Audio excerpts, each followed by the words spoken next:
Hello and welcome to another episode of Attacking Third, a CBS Sports soccer podcast. I'm Sandra and Herrera, joined today as always by my colleague and co-host Lisa Roman. We are continuing our Title IX Tuesdays throughout the month of March. And today we are very lucky to be joined by a very special guest, Sam Mewis, United States Women's National Team and KC Current midfielder, a three-time NWSL champion, a two-time world champion, Olympian, 2020 U.S. Soccer Female Player of the Year, so many accolades. I can keep going, right? Sam, welcome to Attacking Third. Thank you. Thanks for having me. We're out to chat with you. We've been doing a little bit of a celebrating here on Attacking Third, celebrating the 50th anniversary of Title IX. It's been interesting to have this chat with so many different women in different spaces of sport. And I know for Lisa, myself, and you talking about this a little bit, it's been in place for 50 years. So before any of us were born, but for you, if you could speak a little bit to your experiences as a soccer player, why is something like Title IX so important? I felt like growing up, I had every opportunity that I could have asked for. I think I was born in 92, so Title IX had been in place for a while. And I just think in my community, girls playing soccer was applauded and welcomed, and it was this exciting thing. And I growing up, never even thought about there being a difference between boys and girls playing soccer. So I think that just speaks to how far Title IX has allowed women in sport to come. And I felt growing up like, yeah, I could play any sport and be fully backed and fully supported doing that. Sam, you also played NCAA Division I soccer, right? UCLA, you won a national championship there. During your sophomore year of college, I mean, you said you were just born in 92, my quick math, that was when the WPS folded. So the professional soccer league ended during your time in college. As a college player in 2012 and at the top of your collegiate game, were you aware that the professional league had folded at that time? Did it affect you at all? Did you have plans to play professionally? Do you remember this?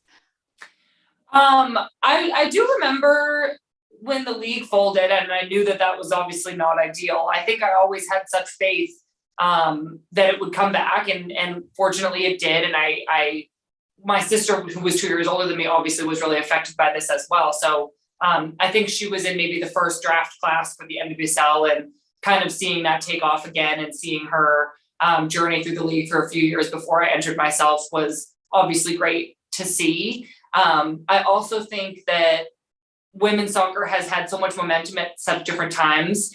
So kind of that build up from the 2015 World Cup and then winning, I think just lent a lot of momentum and a lot of hype to the country and to the sport. And that was definitely a big part of this kind of new rallying around the NWSL.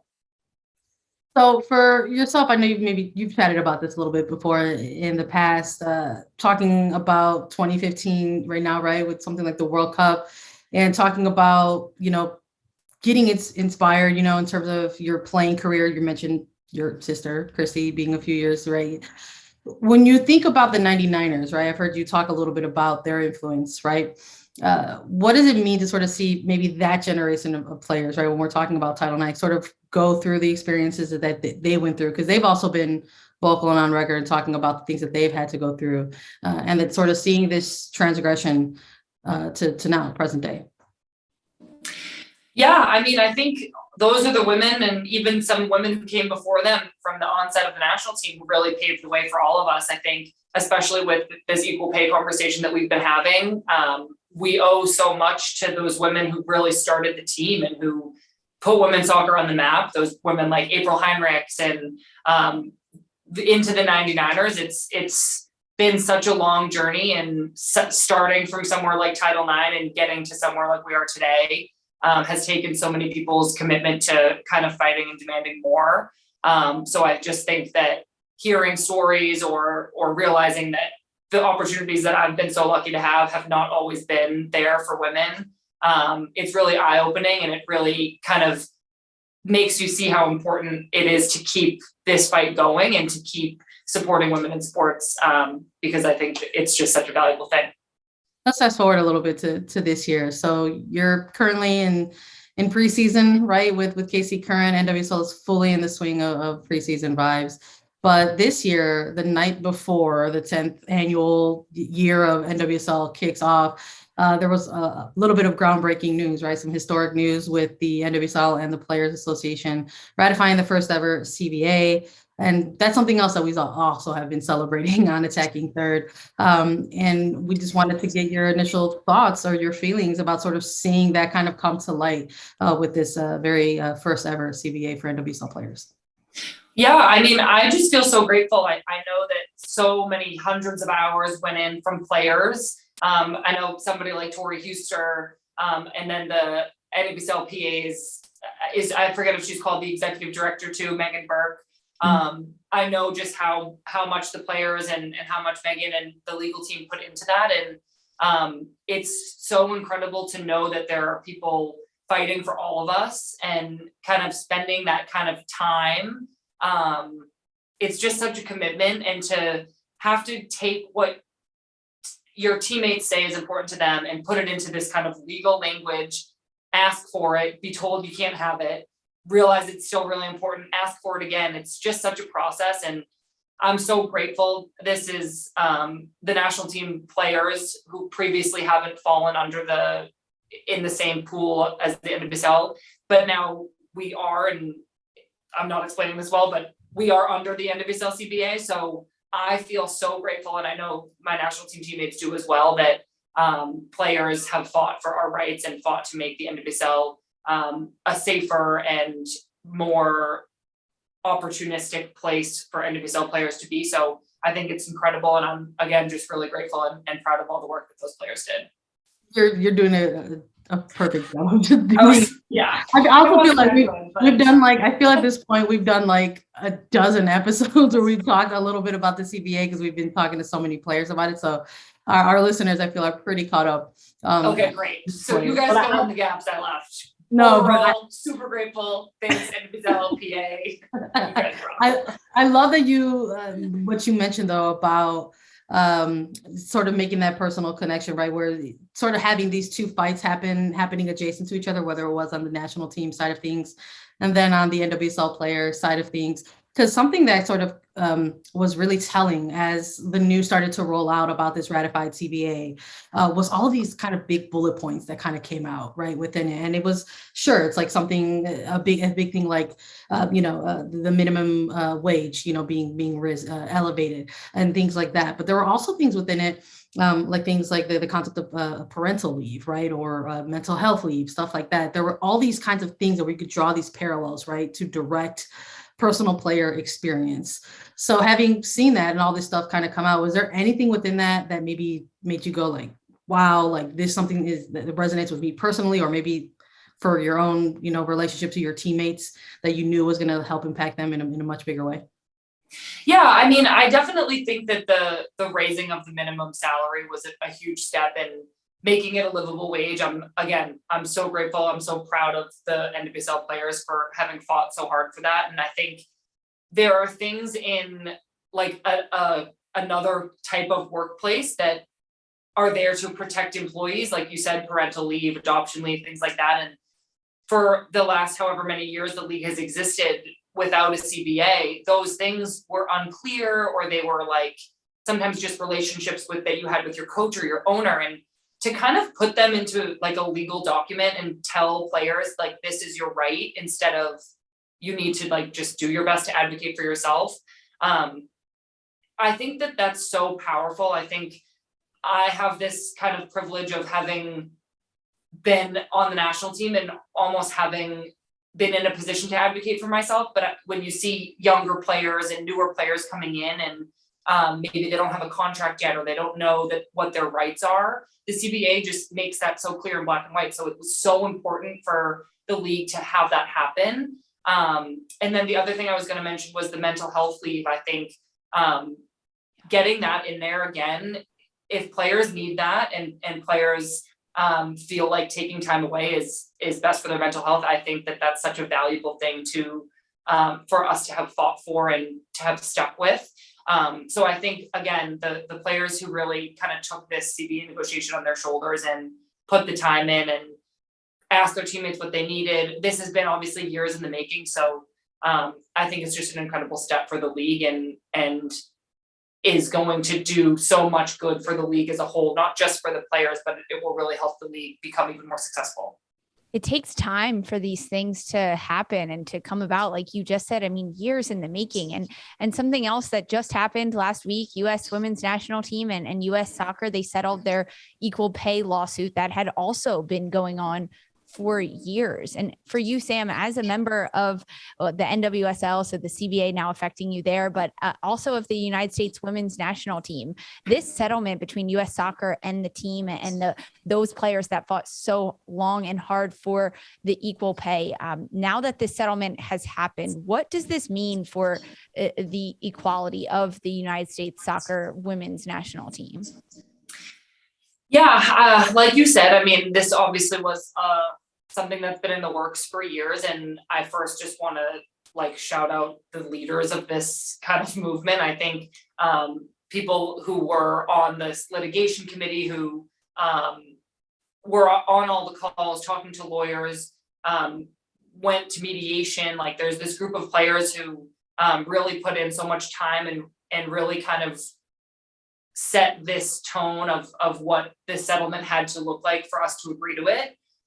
So I think just knowing them and knowing how much work it took, I think it's an incredible accomplishment.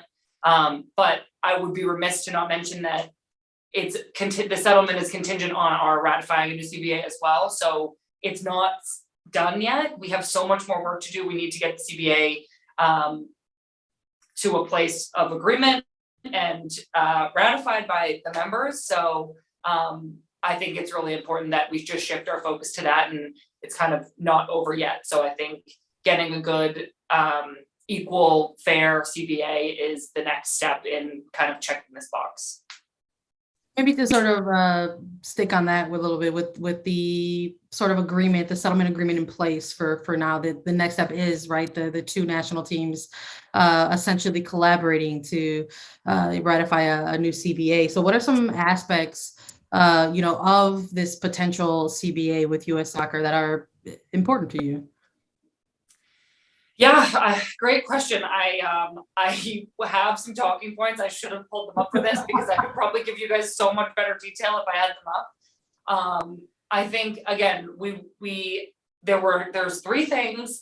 I know one of them is club and country balance. I think one of the things that's really important to us is being here and available for club games. I think in the past with world tournaments and qualifying tournaments and having games in the league played during FIFA windows, that's been a huge challenge, is we haven't been as present with our clubs as we would like to be. So finding that balance is something that's really important to me. I know that the CBA being equal is obviously the first thing that both parties, of course, are aspiring to figure out what that looks like. And I'm missing a bullet point, which I know this is a podcast, so I can't really do anything about it. Those are big ones anyway. So thank you for sharing. It's all right. We didn't prepare you to bring your notes on this. It's all good. Yeah. We're celebrating the 50 years of Title IX because that's the anniversary is this summer in June.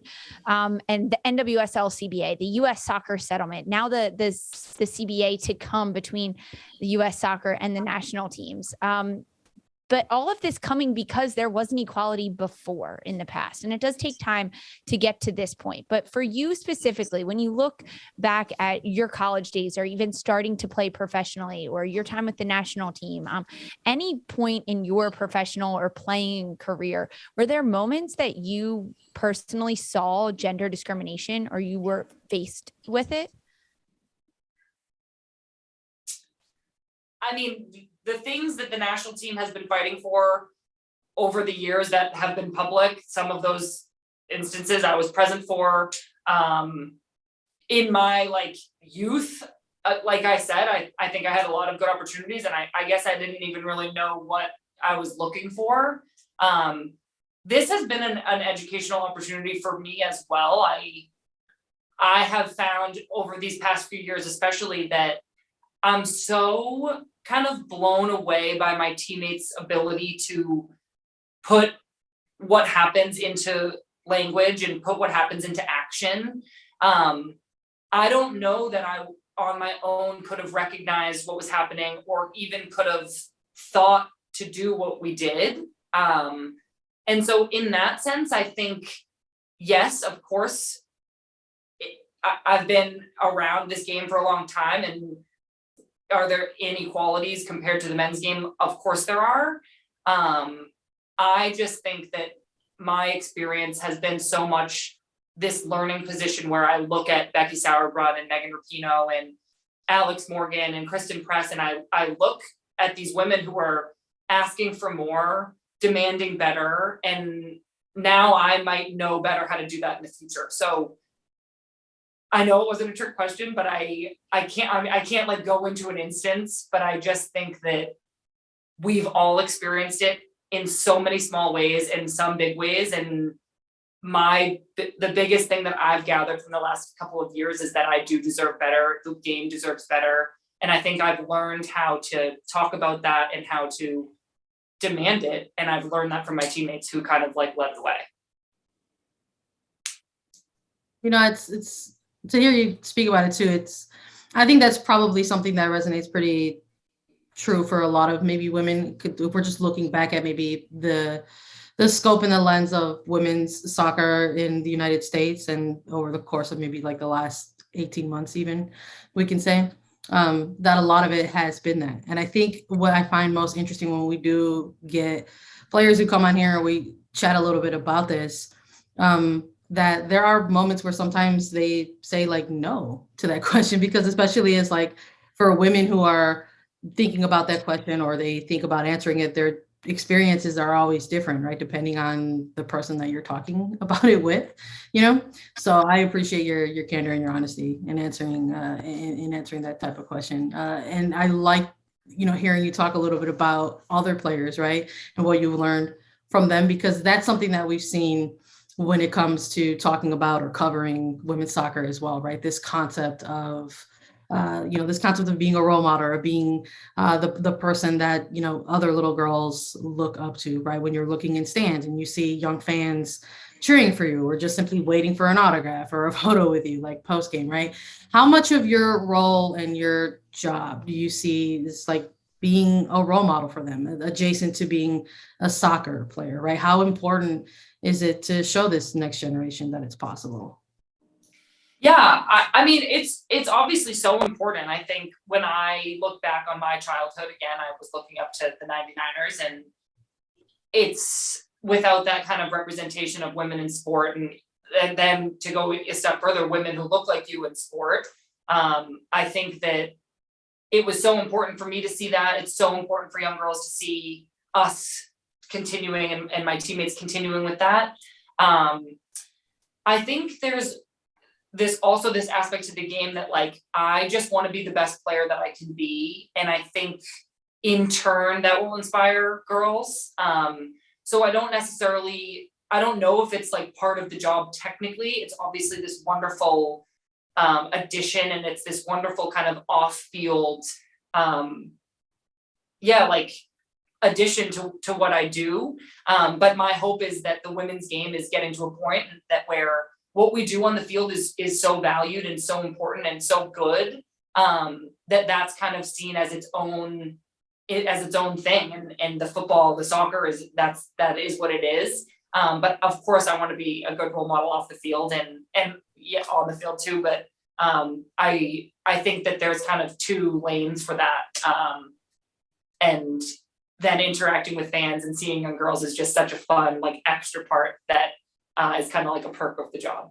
Yeah, there's really different like categories for what you do, because it's like training and trying to be the best you can be on the field and going out and winning games, but then also being that role model off the field and talking to them. There's so many different facets of this. And even in our lives, I know Sandra and I talk about this. We get so wrapped up in what we're doing day to day and in minute to minute and trying to write out our to-do list and everything. But you have a lot of friends in this space that you're with. I mean, that's the beauty of playing sport, is a lot of time it's fun. So your sister, You mentioned her, Christy Mewis, that you've played with a number of times. She's in the NWSL, also on the national team. Your friend Lynn Williams, who's also in Kansas City Current with you and on the national team. Do you ever have these types of conversations with your friends, your sister, in this space to kind of talk about maybe how you got to where you are and being a female in this space and everything that Becky Sauerbrunn and Kristen Press are fighting for? Do you have those candid conversations, maybe off the pitch, with the friends that you play with? Yeah, I think we do. I mean, I think it's especially right now with everything, why we're talking about this, everything that's been going on, it's such a big part of our lives right now. And I think it has been really interesting to kind of see other people's perspectives and see how different things play into all of our experiences. I talk about stuff like this with Lynn all the time. I talk about stuff like this with Rose all the time. I always feel like I'm learning from some of the older players and kind of seeking out their advice on certain things or seeking out their opinions on certain things. We talk about this on our podcast a lot. Lynn and I have a podcast, Snacks, little plug, hosted by USWNT Sports, but we try to bring conversations like this in because not only is it fun for us to have, but I think it is really important to kind of have these kind of more honest and maybe sometimes more difficult to talk about conversations. So totally. And the best part about it is that I feel like I'm always learning better ways of thinking about things from my teammates and friends. Nice. Let's stay with that energy then a little bit as we close out this. So something that we do with these interviews, started with Title IX, kind of closing it out with that. We've obviously come a long way in the last 50 years. We've chatted a little bit about, people who have influenced you, on your journey in terms of something like gender equality. So in you, as we get a little reflective here towards the end, how much further do we need to go, right? Because that's also a concept that we talk about a lot, that the work is never done. And what are maybe sort of some of your hopes and dreams for the next 50 years? Oh, wow. How much further do we need to go? I mean, immediately we need to get the national team CBA working on that. After this, I have to go do a call about that. So that's in the nearest future. I think there's always work to do. I mean, there are so many other forms of inequality going on in the world right now. I mean, even just with what's going on in Texas, I think there's always going to be, unfortunately, something to fight for. And until everybody is treated equally, I think the national team and the NWSL is going to be a place that really strongly advocates for everybody, especially those who need it the most.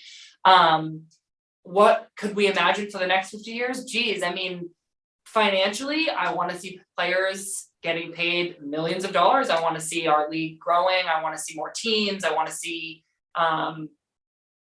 just the investment continue. I'm something like Trinity Rodman's contract. I think everybody in the league was like, this is awesome. Like, this is so cool to see. We're psyched that that's a headline that's going around. I think I'm excited for her. I'm excited for the growth that shows that the league is capable of, and we all want to see more of that. So to the next generation coming up, I hope that the league, the national team, soccer in the world is just continuing to present more and more opportunities, and I can't wait to see that happen. Us too. We can't wait to hopefully cover that sooner rather than in the next 50 years, right? Yeah. Sam Mewis, United States Women's National Team star and Kansas City Current midfielder. We just want to thank you so much for joining us and sharing a little bit of your story with us on Attacking Third. We also like to thank our listeners at the end of the episode. So thanks to our audience for following along with us. You can follow us on Twitter at Attacking Third for more. We're on Apple Podcasts, Spotify, Stitcher, anywhere you listen to your podcast shows. We're available as video. Subscribe to us at youtube.com/Attacking Third. And we will be back next Tuesday with more Title IX Tuesday coverage. For Sandra, Herrera, Lisa, Roman, and Sam Mewis, this was Attacking Third.